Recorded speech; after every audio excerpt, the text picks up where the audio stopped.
चाषी मान कथा आसे सबु सरकार माने ऊपर को हाथ टेकी दियंती अनेक कथा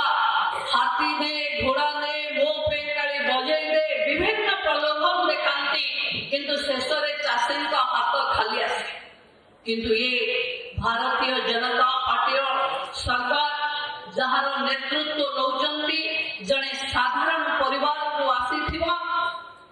शिक्षक जे मोहन चरण माझी मोदी को ग्यारंटी पूरा करिबारे जो प्रतिबद्धता आम पाखे अच्छी जहाँ प्रतिश्रुति आमे देइथिलु मोदी ग्यारंटी ना रे ताकू आज पूरण करबा पई जो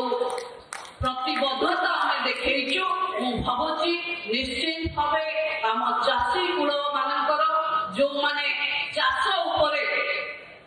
भरोसा पकाउथिले आस्ते आस्ते से माने चाष पई